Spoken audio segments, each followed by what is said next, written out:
Reports from our reliable source suggest that Simon Ekpa, the Prime Minister of the United States of Biafra, is coming back with dragon fire to forcefully chase the Nigerian terrorist military out of Biafra land. As Nigerian government failed to extradite Simon Ekpa back to Nigeria, reports suggest he will come out to deal with them the more. This news update discusses political and security issues in Nigeria, focusing on allegations of government corruption, oppression, and failure to address insecurity in the southeast region. They are accusations that the Nigerian government fosters terrorism and benefits from insecurity in the southeast by integrating militants into the military and neglecting civilian safety. Some critics have criticized the Nigerian government for illegally detaining Nnamdi Kanu, a leader advocating for the Biafra movement, despite court rulings for his release.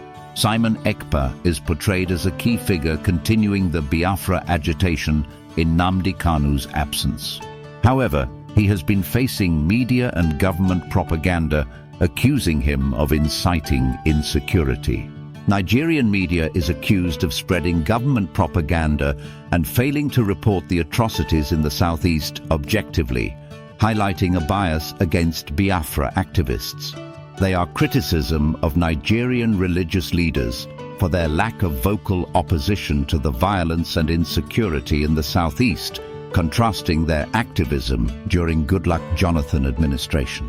They are claims that government officials and military personnel are complicit in kidnappings and other crimes, allegedly accepting bribes and failing to protect citizens. The rising cost of living and its impact on ordinary Nigerians attributed to government corruption and mismanagement. Meanwhile, some critics have defended the Biafra movement as a response to systemic oppression, framing it as a legitimate struggle for freedom rather than terrorism. This news update emphasizes self-defense and activism to counter the ongoing violence and oppression in the southeast. They are accusations that southeast politicians prioritize personal gain over addressing the region's suffering, leading to continued insecurity. You know, there's a story I've been following, one that's been swirling in my mind for a while now. It's about a man named Simon Ekpa and a struggle that has defined the lives of millions of people in southeastern Nigeria. It's a tale of fire, resistance, and hope. And let me tell you, it's not just a headline or a fleeting news report. It's a saga, deeply rooted in history, pain, and the unyielding quest for freedom. Sit down, grab a cup of tea or coffee, and let's unravel it together. The name Simon Ekpa might not be familiar to everyone, but in the lands of Biafra, his name carries weight. Simon Ekpa is the Prime Minister of the United States of Biafra. Now, this isn't the kind of Prime Minister you hear about in conventional governments. No, this is different. Simon Ekpa is leading a movement, a fight really, for the independence of Biafra, a region in southeastern Nigeria. This isn't a new fight. It's been brewing for decades, marked by deep-seated feelings of marginalization and injustice. But Simon Ekpa has brought a fresh wave of energy, one that has stirred hope in some and fear in others. To understand why Simon Ekpa is so important, we need to go back a little in history. Biafra is not just a name, it's a dream, a symbol of a people who feel they have been left out, forgotten, even oppressed by the Nigerian state.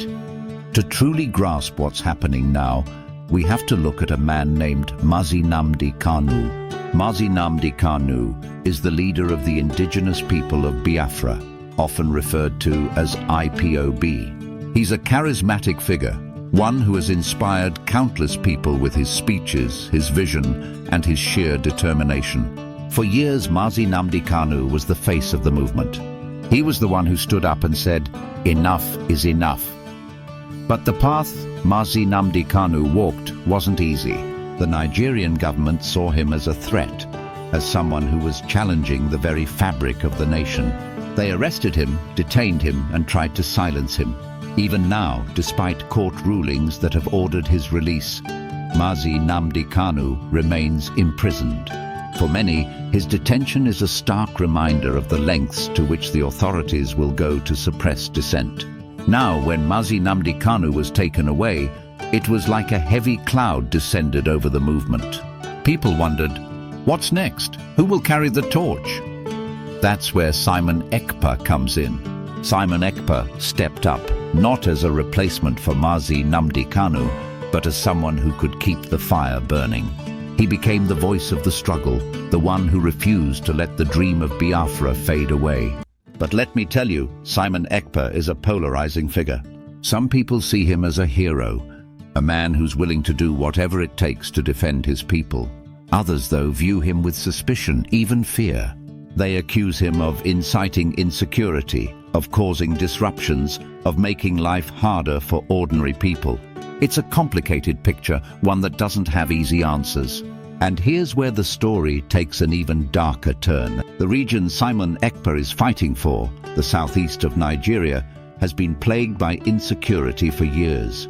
It's not just about the fight for independence, it's about survival. There are reports of killings, kidnappings and violence that paint a grim picture of life in the region. People say that militants have infiltrated the military, that farms are being destroyed, and that the government seems either unwilling or unable to address these issues. It's a situation that breeds anger, frustration and despair. Now you might wonder, why isn't this story making headlines everywhere? Why aren't we hearing about it more often? That's a question many people are asking. Critics say that the Nigerian media has been complicit in shaping the narrative against Biafra. They claim that the media spreads government propaganda, portraying activists like Simon Ekpa and Mazi Nnamdi Kanu as villains, while downplaying the struggles of the southeast. It's as if the suffering of the people there has been swept under the rug, treated as an inconvenience rather than a crisis. And it's not just the media that's been silent. Religious leaders who were once vocal critics of government policies seem to have gone quiet as well. During previous administrations, they were out on the streets, leading protests and speaking out against corruption and oppression. But now, as the southeast burns, their voices are strangely absent. Some say it's because they're aligned with the current leadership. Others suggest they've been silenced, co-opted by the very system they once opposed. Amid all this, the people of Nigeria are grappling with another challenge: the rising cost of living. Prices have skyrocketed, making it harder and harder for ordinary people to get by. For the people of Biafra, this struggle is even more acute. The insecurity in their region has destroyed livelihoods, forced people off their lands, and made everyday life a battle. It's a cruel irony, isn't it, that in the midst of their fight for freedom, they're also fighting just to survive. And now Simon Ekpa is coming back, and he's bringing what he calls dragon fire with him. It's a phrase that sparked both hope and fear. For his supporters, it's a promise to fight harder, to push for Biafra's liberation with renewed vigor. For his critics, it's a threat, a sign that the agitation might escalate, bringing even more chaos and insecurity. The Nigerian government, of course, has its own perspective. They see Simon Ekpa as a troublemaker, a man intent on sowing discord and destabilizing the nation. But to his followers, Simon Ekpa is something else entirely. He's a freedom fighter, a symbol of resistance, a man standing up against a system they believe has failed them time and time again. So here we are, at a crossroads. The return of Simon Ekpa raises so many questions. Will it mark a turning point in the struggle for Biafra? Or will it lead to further conflict and division? It's hard to say, but one thing is clear: the people of Biafra are tired. They're tired of waiting for change, tired of being treated like second-class citizens in their own land, and they're ready to fight, through words, through actions, through whatever means necessary. This isn't just a story about Simon Ekpa or Mazi Nnamdi Kanu or even the movement for Biafra. It's a story about a people who refuse to give up, who refuse to let their voices be silenced. It's about their hopes, their dreams, and their unyielding spirit. It's a story that's still being written, with each passing day bringing new twists and turns. And as I sit here sharing this with you, I can't help but wonder how it will all end. Will Simon Ekpa's return ignite the change his people have been waiting for? Or will it plunge the region into further turmoil? Only time will tell. But for now, the fire burns bright in Biafra, and it shows no signs of being extinguished. Simon Ekpa's role, as complex as it is, doesn't exist in a vacuum. To truly understand him and the movement he represents, you have to step into the shoes of the people of Biafra. Imagine living in a place where every day feels like a test of endurance. The roads you travel are fraught with danger. The farms that should sustain your family lie abandoned because of attacks, and the schools where your children should learn have become silent, empty shells. This isn't just happening to a few people, it's the daily reality for millions. Now, Simon Ekpa's return isn't happening in isolation either. It comes at a time when emotions are running high and patience is wearing thin. For the government, his reappearance could be seen as a provocation, an unwelcome reminder that the movement for Biafra isn't going away. For his supporters, however, it's a rallying cry, a call to action that reignites their belief that freedom is not just a distant dream, but a goal within reach. But let's talk about this concept of dragonfire that Simon Ekpa has mentioned. It's such a charged phrase, isn't it? It evokes images of something fierce, something unstoppable.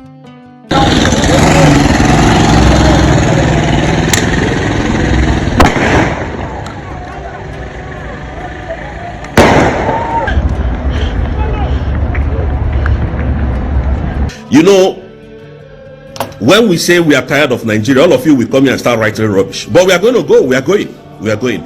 Just because these two leaders are not available to defend their people, all of a sudden nobody is talking.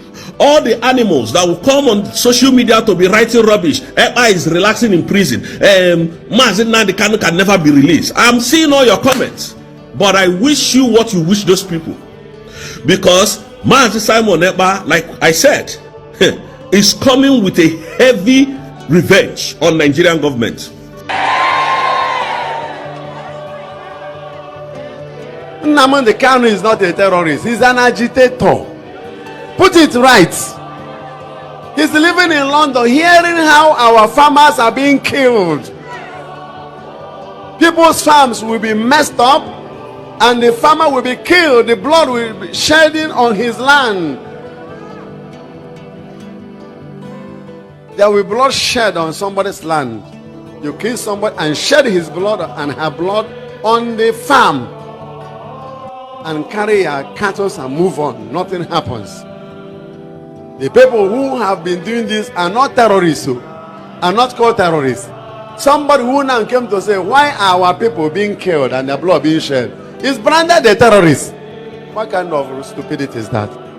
And we are asked to keep silent, to be a good priest. What kind of good priest is that?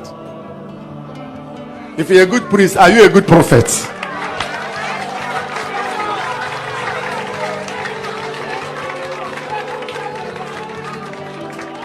That's madness entering into the church. When men of God will be silent so that they will be called good people. If you are called a good priest on earth, will God call you a good priest after you are dead? Our job is to win souls and make heaven, not to please people on earth. So that time of don't say this has gone. I repeat it. Nnamdi Kanu is an agitator. Sunday Igboho, an agitator. These people are not terrorists.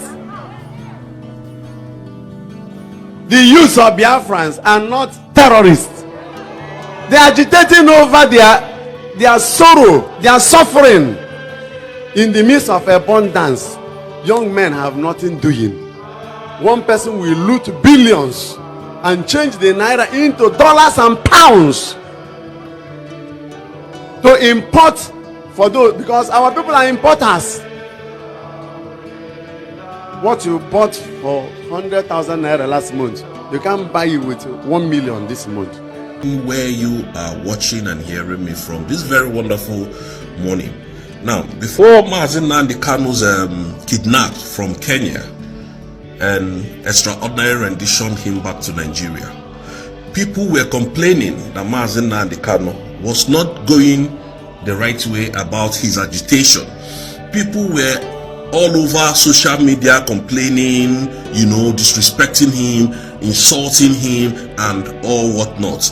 People said a lot of rubbish about Mazi Nnamdi Kanu that is currently detained illegally in Nigerian DSSS custody. Upon all court pronouncements of his freedom, the Nigerian government refuses to release that individual. Now, the Nigerian government continued their media propaganda against Mazi Simon Ekpa when Mazi Simon Ekpa rose up to defend Biafran land in absence of Mazi Nnamdi Kanu. The media rose up. Ekpa was causing destruction. Ekpa is causing insecurity. Ekpa is stopping people from going to their daily business activities every Monday. That is the propaganda they came up with. And they wrote letters, even used Ojuku's wife, Bianca, to write letter. Petitions. And that petition was granted. Brothers and sisters, General Christopher Musa kept on going on interviews that Mazi Ekpa is causing menace, that Mazi Ekpa must be tried, that Mazi Ekpa must be this, that. Now, Mazi Ekpa was invited by the Finnish authority, and now the same unaliving in the southeast has not yet stopped. Now, why is the government of Nigeria not talking again? Why is this media? Because when I say the media are the biggest propagandists in this world, you will tell me it's a lie. Most especially Nigerian media, they are the worst. And most of you came to attack me the other day. Why are they not reporting this onslaught going on in the southeast? Or is it because we are Igbos? Or is it because we are Biafrans? That is why Musa boys can carry AK-47 to our forest and start unaliving our people. Now, when the Finnish authority invited Simon Ekpa, all of them were jubilating. All of them were happy. They started loading their trailers of cows, cattle, back to the southeast because they all left before. And Channels Television is not reporting all this news.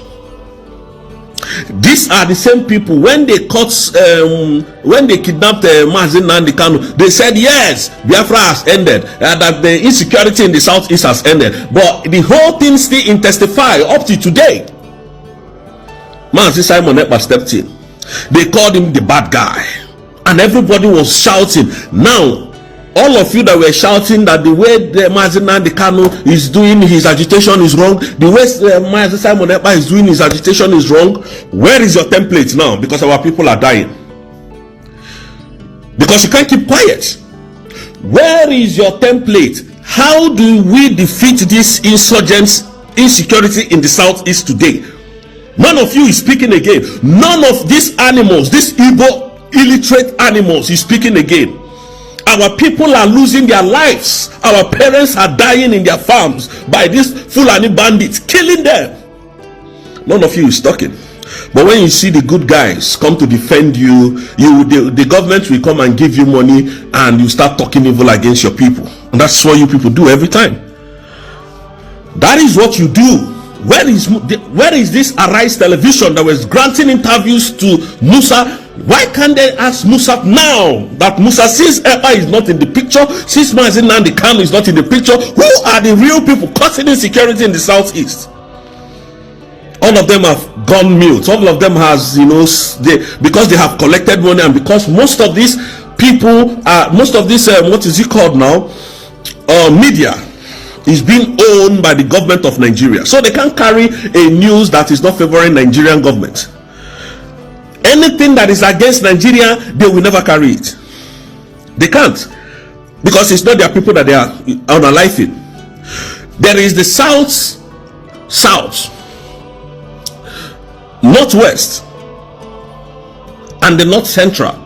Why are they leaving the whole northeast, northwest to the southeast? Our brother Stephen Cross here is very annoyed with most of our politicians, what they are doing in the southeast, the way they are showing their nonchalant attitude and the way they don't care. Nobody is trying to beef up security in order to stop all this incense killing, buying that is happening in the southeast, because indirectly government is benefiting from all those nonsense that is happening there. You know how many millions of, will I say dollars or nairas they are paying Asori Kubo as a contract in order to be bringing guys down to the Biafra land or southeast in the name of a Bubago. Something like that is, how many millions of naira they are pumping into that Nigerian military, that they are recruiting or integrating Boko Haram guys into Nigerian army, sending them down to Biafra land to do what they know how to do best. On January 12th, on January 1st of January 2012, these people came out and said that Jonathan must drop subsidy, and these pastors blocked the whole of Nigeria, stop work. Lagos State was no go area because the pastors came out and said no, enough is enough. Why? Because it was an Igbo man, so to say, that was in power at the time. The pastors said no, enough is enough. Nigeria is sinking under Jonathan. I'm not preaching about Nigeria or one Nigeria. I'm just trying to draw out something from my explanations. These animal pastors, because I don't like to call them names, I don't like to call their names because I don't know who is real and who is not. They came out, all of them came out, blocked the road. They were, in fact, they carried Jonathan's coffin on their head. Said Jonathan must resign because Jonathan is not doing it right. Pastors, I'm telling you, head of church, big churches in Nigeria, came out. Today, all of them have suddenly gone mute because he's a Yoruba man leading Nigeria. A thief that came through the back door is your president today. That's why nobody is talking. Now, that same fuel that was 96 naira at the time that Jonathan increased it is now 1,600, and none of you is speaking. Can you see how animalistic you are? Tomorrow you will tell us, oh, if we did not pay our tithes, we won't go to heaven. I even heard some of them saying, oh, that they declare 100 days fasting for Nigeria to be better. How eccentric you people can be, how wicked and confused you people can be. Israel did not preach to their people that God will come down to help them. They asked their people to arm themselves and retaliate. Any bandit, any terrorist that you see, gun them down. And that was what Israel did. But in Nigeria, they have sold evil to us. We are now weak in action. We are now weak in speaking out. The same pastors, oh, Jesus is coming tomorrow, be calm, be quiet, be this, be that. Our people are being unalive in the southeast. None of them goes to the president and said, look, the southeast, are they not part of Nigeria anymore? None of these pastors can go to the southeast today as we speak and ask questions. What is happening in the southeast? The southeast that we used to know under other people's leadership is no more the southeast of today. Come to the southeast, there is kidnapping, there is rape, there is killings going on everywhere. Let's call it, because I don't want to sugarcoat it, because it's so painful that what is happening in the southeast, no media is carrying it. Very soon we'll start sanctioning all these media companies that will come and use our prime minister's name, Mazi Simon Ekpa, to be propagating in Nigeria, that will start writing lies. We will start sanctioning you people. Anytime we see you people write rubbish, we'll sue you for that nonsense you wrote, and you come and prove it to us. The same media now cannot go now and say, oh, Christopher Musa, what is now going on? Ekpa is no more in the picture. Nnamdi Kanu is no more in the picture. Who are these perpetrators? None of them is speaking. Because we are Igbos. Because they are Igbos, so their life doesn't matter. Give us Biafra. No. but you'll be forced to recognize us. I swear down, you'll be forced to recognize us very soon. Very, very soon. You see all these people that you kidnap, all these people that you have that you have unalived, you will come to give account of them. We are working towards that. All of them. We went as far as Kenya to kidnap a man that was fighting for his freedom, for his people's freedom. And you think you have done yourself well. Okay, that same man now, bring one evidence of crime that this man has committed. Why are you now detaining him? How heartless the Nigerian government is. Killing our people in the south is because we're Easterners. I don't want to sugarcoat it because today I'm so angry in my spirit. And where are those animals? Man say Ekpa, if Ekpa is not there now, Nigeria will be good. Whereas the southeast will be good. They are unaliving in Enugu, Imo, Aba, Owerri, Onitsha. Everywhere in the southeast is under siege by the Nigerian terrorist army. Bombing and destroying houses, properties.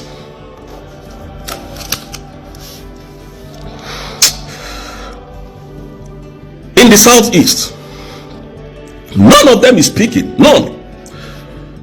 All they are looking for now is gentle, because they know that was the only man that held the whole of the southeast down, that was fighting the Nigerian terrorist army. They are looking for him. Why are they looking for him? Because they know he refused to give up his conscience to the devil, to the Nigerian people. This is what they do to us. When you refuse to comply with their evil, they come and unalive you. That's what they did to Ikonso. Ikonso refused 10 million naira, and they went after him and unalived him, called him a terrorist. This is what they know how to do best. Nigeria can never defend you. Nigeria can never come for you. Nigeria can never fight for you, because they are animals. They are terrorists. A country, a president that went to organize fake bishops, because we are being paid by this animal government. And let me tell you people, please, I don't collect money from anybody, and I will never collect any single dime. I know why I'm saying this, because I don't know who that animal that was writing that rubbish day before yesterday on my social media platform. Don't send me. I will never respond to your private message. I don't do anything business on this platform. Strictly freedom fighting. You can't keep on aliving our people and we are quiet. The southeast now, no, if you go there with any, even they see you walking on the street, they will kidnap you and start demanding ransom. These are Fulanis. These are armies, soldiers, Nigerian soldiers doing this in collaboration with the Fulanis. I said I don't want this video to be long so that people can get the whole message, but I think it's going to be a little bit this thing. It's so provocative, it's so annoying, it's so devastating that in a country where we call ourselves a citizen, the government can no longer protect their citizens. And when we say pick arms and defend yourself, they call you a terrorist. When we say self-defense is not a crime, enshrined in UN Charter, is not a crime. In Chapter 51, go and check it. It's not a crime. They will tell you that they will call you a terrorist. When these people speak, you will know that they know nothing about international law. They are just there to, when they, like Musa will wear all his uniform, and you will see General this year, you will see all those good titles on his chest. That's what makes him a big man. He cannot come and tell the simple truth that the government are the ones sponsoring the insecurity in the southeast. If they are not the one, let them release Nnamdi Kanu. Nnamdi Kanu promised them that he is going to stop the insecurity when it's being released, and it's true. They know that, and they refuse to release him. So therefore, the government remains the number one and the prime suspect of the insecurity in the southeast. We are not scared to say it, because this is people's life that is going. People's life are going. We have evidences. If you need evidence, we'll provide them for you. Kind of animal you collect 20 million, 30 million, 100 million to sell your conscience to these devils, to these animals, and you think it's going to be well with you? So where are those people now that were condemning Mazi Nnamdi Kanu? Where are those people now that was condemning Ekpa to come and condemn this evil, to bring their own ideology to the struggle and do it in a right way? None of them, none of them is showing up. None of them.